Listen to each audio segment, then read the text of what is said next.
Mainit na sinalubong ng mga mag-aaral ng Tanglagan, Gataran, Cagayan ang mga tauhan ng RPSB at 2nd Provincial Mobile Force Company matapos ang kanilang isinagawang community outreach program. Ang magandang balita ay atid ni Patroluman Lini Lorenzo. Bilang katuwang ng komunidad sa pagsusulong ng kapakanan ng kabataan, muling pinatunayan ng Revitalized Police sa Barangay Team at 2nd Cagayan Provincial Mobile Force Company ang kanilang malasakit sa edukasyon ng maghatid ng tulong sa mga mag-aaral ng Barangay Tanglagan, Gataran, Cagayan nito lamang unang araw ng Oktubre taong kasalukuyan.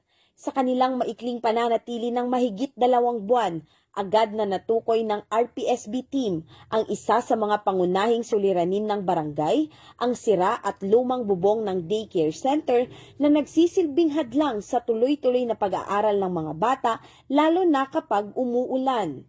Pinangunahan ni Police Lieutenant Francis Patawi ang aktibidad kasama ang buong RPSB team, katuwang ang 2nd Cagayan Provincial Mobile Force Company sa pamumuno ni Police Major Jefferson D. Mukay, Acting Force Commander, at ang advisory group sa pangunguna naman ni Sir Gilbert Chan, Vice President for Internal Affairs.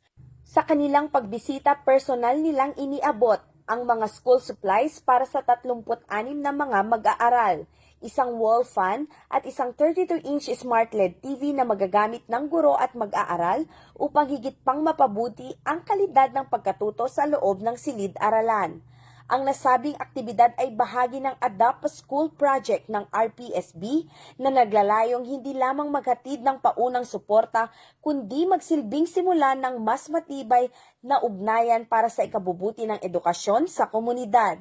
Bahagi ng kanilang long-term plan ang pagsasaayos ng nasirang bubong ng daycare center upang masiguro ang ligtas at maayos na pag-aaral ng mga kabataan.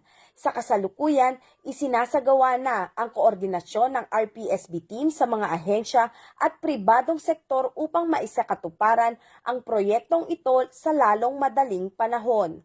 Patuloy ang RPSB team at 2nd Cagayan PMFC sa pakikipag-ugnayan sa iba't ibang ahensya at stakeholders upang mas matugunan ang mga pangunahing pangangailangan ng barangay sa loob ng 6 na buwang deployment.